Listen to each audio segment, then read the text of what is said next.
Ողջույն արգելի հեռուստադիտողներ, ազգային ժողովը այսօր ընտրում է Սահմանադրական դատարանի նոր դատավորների, ներկայացված է 3 անձի թեկնածություն։ Այս հարցի վերաբերյալ զրուցելու ենք Իրավունքի Եվրոպա հասարակական կազմակերպության նախագահ Լուսինե Հակոբյանի հետ։ Բարև ձեզ, Տիկին Հակոբյան։ Բարև ձեզ։ Տիկին Հակոբյան, նախ մի հայտարարությունից սկսենք։ Արևելյան գործընկերության քաղաքացիական ֆորումի Հայաստանի ազգային պլատֆորմը կոչ է արել ազգային ժողովին կողմ չքվեարկել Երվանդ Խունդկարյանի, Արթուր Վաղարշյանի եւ Էդգար Շաթիրյանի թեկնածություններին։ Նախ պետք է խնդրեմ ասեք, ինչու եք նման հայտարարությամբ հանդես եկել եւ իշխանությունից էլ ձեզ հակադարձում են, որ նման քննադատությամբ փաստորեն դուք այլ նպատակներ ունեք առաջ քաշել ձեր թեկնածուների։ Շնորհակալություն հրավերի համար։ Արևելյան գործընկերության քաղաքասարակության ֆորումի Հայաստանի ազգային պլատֆորմը, որի համակարգողն եմ ես, արդեն 2 տարի է համարյա հետևում է Սահմանադրական դատարանի շուրջ ծավալվող գործընթացներին եւ ժամանակ առ ժամանակ այդ զարգացումների կապակցությամբ իր մտահոգություններն է արտահայտել եւ այս վճռորոշ պահին մենք եւս չէինք կարող անմասն մնալ եւ մեր վերաբերմունքը չարտահայտել։ Մենք գտնում ենք, որ առաջադրված 3 թեկնածուներն էլ իրենց մասնագիտական փորձառությամբ, իրենց մասնագիտական եւ անձնական հատկանիշներով չեն բավարարում Սահմանադրությամբ եւ Սահմանադրական դատարանի մասին օրենքով սահմանված պահանջներին։ Բացի դրանից գտնում ենք, որ գործընթացները եւս նրանց առաջադրման չեն եղել բաց, թափանցիկ, արդար եւ ստվերային գործարքների կասկածներ են հարուցում։ Նաեւ մեջ ենք բերել կոնկրետ պատճառաբանություններ յուրաքանչյուր թեկնածուի մասով եւ հատկապես կենտրոնանալով Երվանդ Խունդկարյանի թեկնածության վրա, ինչու, որովհետև նախորդ ժամանակաշրջանում նա զբաղեցնելով տարբեր պաշտոններ դատական համակարգում եւ այդ թվում Հայաստանի Հանրապետության Վճռաբեկ դատարանի քաղաքացիական պալատի նախագահի եւ այնուհետև Վճռաբեկ դատարանի նախագահի պաշտոնները գործել է ընդդեմ ժողովրդավարության, ընդդեմ մարդու իրավունքների Հայաստանի Հանրապետությունում եւ նշել ենք կոնկրետ գործեր, դրանցից ամենացայտունը Ամեկ+-ի եթերազրկման գործն է, որին մասնակցություն է ունեցել Երվանդ Խունդկարյանը, նաև թեղուտի բնակիչների ունեզրկման, գլխավոր պողոտայի բնակիչների ունեզրկման գործեր, որոնցով արդեն իսկ Եվրոպական դատարանը, մարդու իրավունքների Եվրոպական դատարանը ընդունել է վճիռներ եւ Հայաստանի Հանրապետությունը ըստ այդ վճիռների ահռելի գումարներ փոխհատուցում է վճարել եւ վճարելու դեռևս նոր վճիռների արդյունքում այդ ուրեմն որոշումներից տուժած մեր քաղաքացիներին եւ այս պարագայում նման անձը չի կարող զբաղեցնել Սահմանադրական դատարանի դատավորի բարձր պաշտոնը։ Ինչ վերաբերում է մյուս 2 թեկնածուներին, Արթուր Վաղարշյանի մասով կարճ ասեմ, որ 1 տարի առաջ նա մերժվել էր եւ որևէ տրամաբանություն չկար նրան նորից առաջադրելու եւ լսելով նրա ելույթը եւ հատկապես այն մասը, թե ինչպես է նա այսպես նսեմանում ազգային ժողովի առջև փորձելով համոզել, որպեսզի իրեն անպայմանորեն ընտրեն եւ չի խորշում միջոցներից եւ տարբեր միջոցների եւ խտրականություն չի դնում միջոցների միջև այսպես փորձելով ցեղ շպրտել նաեւ իր չընտրության պարագայում հետագա հավանական թեկնածուների վրա ես վստահաբար կարող եմ ասել, որ մեր գնահատականները ճիշտ էին եւ նա իրոք չպետք է ընտրվի։ Էդգար Շաթիրյանի մասով նա տարիներ շարունակ զբաղեցրել է էթիկայի բարձրաստիճան պաշտոնատար անձանց էթիկայի հանձնաժողովի անդամի պաշտոն, այդ պաշտոնում մենք այսօր տեսնում ենք բազմաթիվ պաշտոնատար անձանց դեմ հարուցվող քրեական գործերի բազմությունը, սակայն մենք չենք լսել, թե Էդգար Շաթիրյանը որևէ որոշմամբ ինչ գնահատական է տվել այդ պաշտոնյաների գույքի եւ եկամուտների հետ կապված խնդիրներին, նաեւ խնդրահարույց էինք համարում նրա կողմից վերջին անգամ անցած տարվա աշնանը կոռուպցիայի կանխարգելման հանձնաժողովում ընտրվելուց հետո այդ հանձնաժողովի նախագահ չընտրելու փաստի հետ կապված հրաժարականը, որը ուղղակիորեն անպատասխանատու վերաբերմունք էր ազգային ժողովի վստահությանը, հանրության վստահությանը, այսքանը ամփոփ։ Տիկին Հակոբյան, դուք քննադատում եք նաև նախորդ տեխնացուին եւ վերջերս Արդարադատության նախարարին այսպիսի հարց տրվեց, որ փաստորեն քաղաքասարակության մի շրջանակ ըստ էության դեմ է նաև այս տեխնացուներին, նախարարը բնականաբար ձեր կազմակերպության անունը չհիշատակեց, բայց նշեց, որ այդ շրջանակները այսպես շահագրգիռ են այստեղ, ըստ էության ուզում են իրենց տեխնացուներին անցկացնել եւ այդպիսով բացատրեց փաստորեն ձեր դժգոհությունը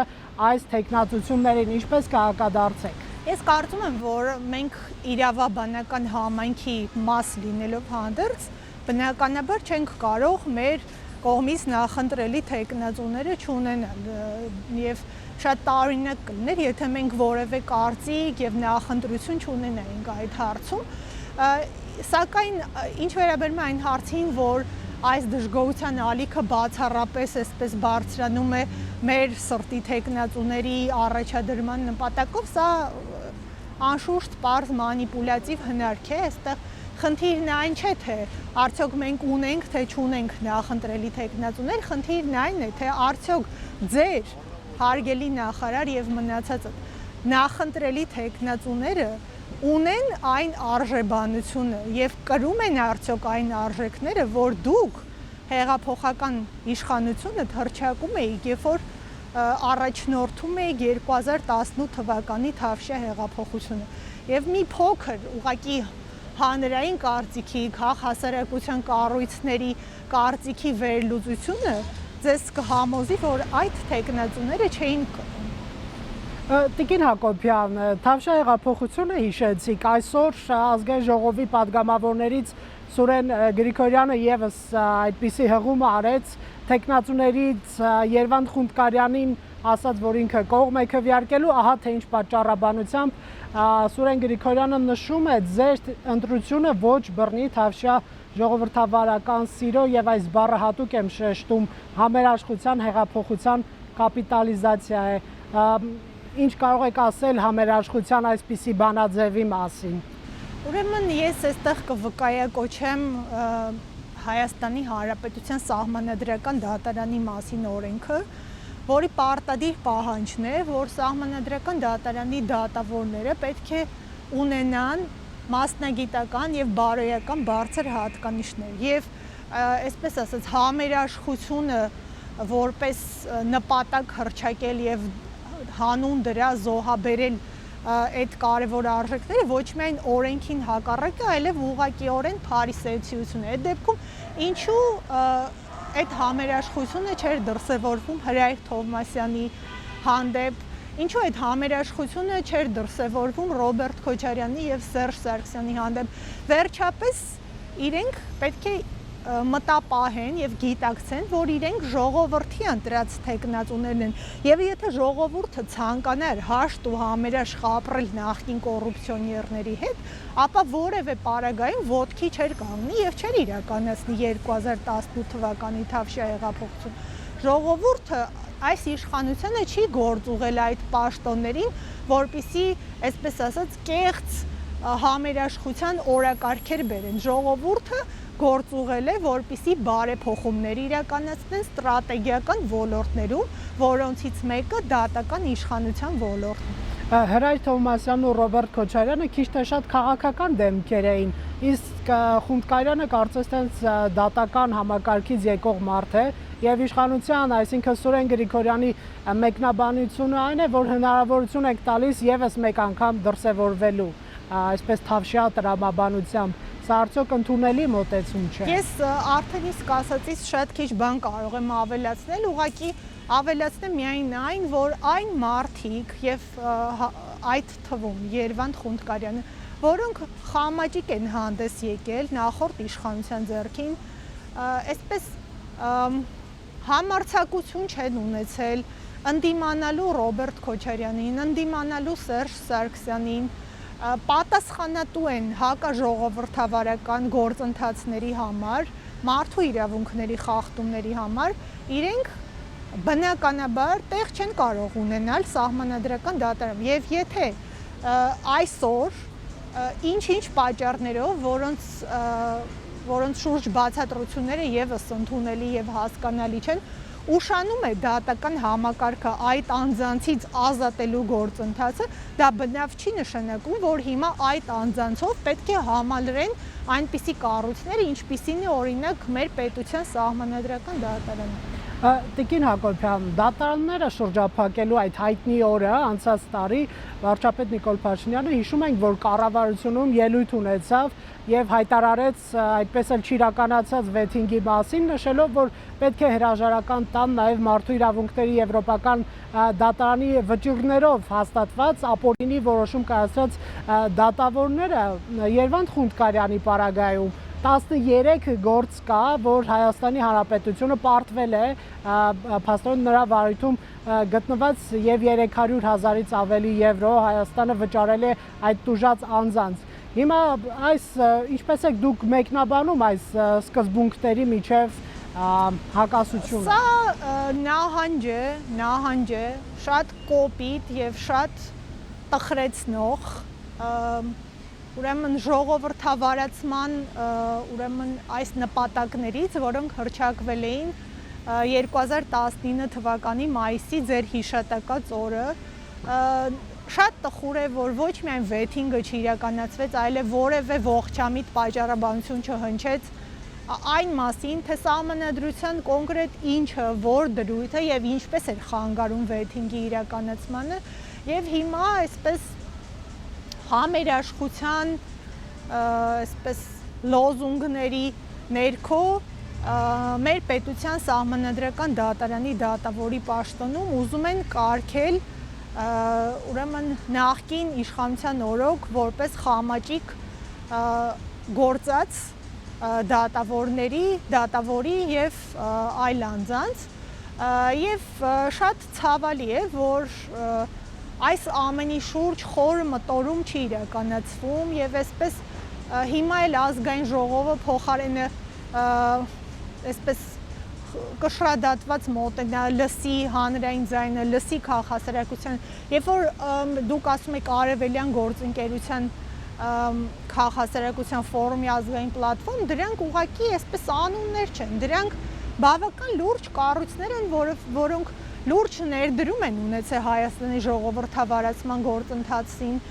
դրանց մեջ կան այնպիսի կազմակերպություններ, ինչպիսիք են Երևանի մամուլի ակումբը, Եվրասիա համագործակցության հիմնադրամը, Իրավունքի Եվրոպա միավորումը, Ինտերնյուզը, Խոսքի ազատության պաշտպանության կոմիտեն, Իրազեկ քաղաքացիների միավորումը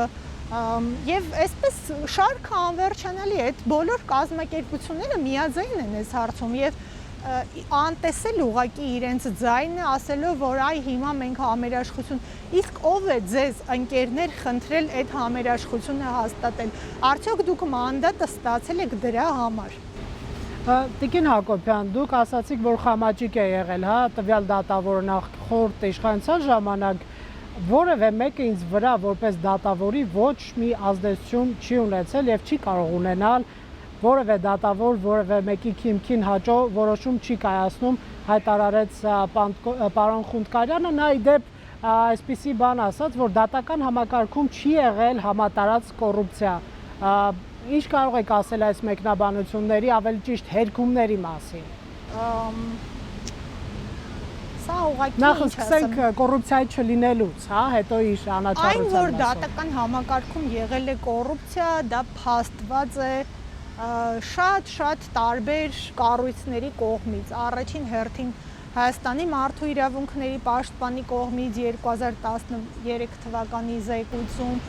միջազգային հանրության կողմից, Ամերիկայի պետդեպարտամենտի մարդու իրավունքների մասին զեկույցներում տարեկան, Եվրախորհրդի բազում բանաձևերում, Եվրամիության շատ տարբեր զեկույցներում, այսինքն ՄԱԿ-ի այդ մարդու իրավունքների խորհրդի կողմից ընդունված զեկույցներում ուղղակի սա հերքելը նշանակում է էլ ավելի ապացուցում, որ այս անձը ուղղակի տեղ չունի սահմանադրական դատարանում, եթե նա նույնիսկ չի կարողանում ընդունել այն իրողությունը, որը նաև պատճառ էր 2018 թվականի Թավշյա հեղափոխության, ապա առավել եւս նա անելիք չունի այդ դատարանում։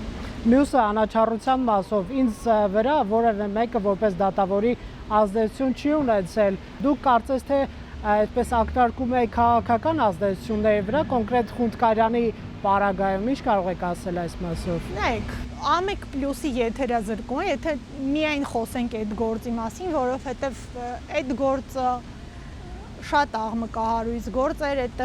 այդ գործի կապակցության ոչ թե արկայի Եվրոպական դատարանի վճիռ, այլև արկա են Եվրախորհրդի բանաձևեր եւ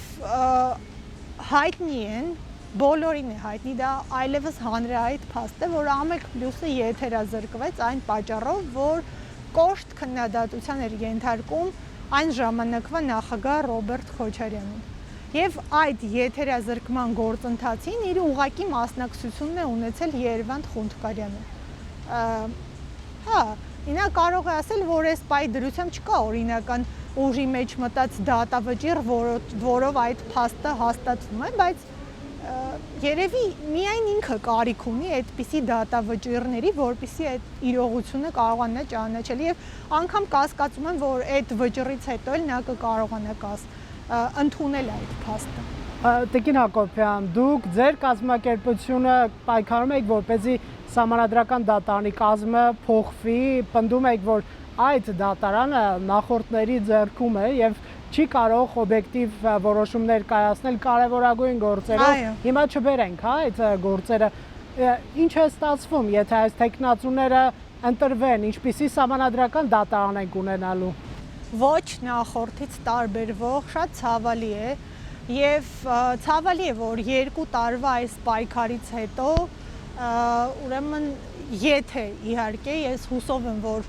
ազգային ժողովի իմ քայլը խմբակցության մեջ կգտնվեն ողջամիտ մարդիկ, որոնք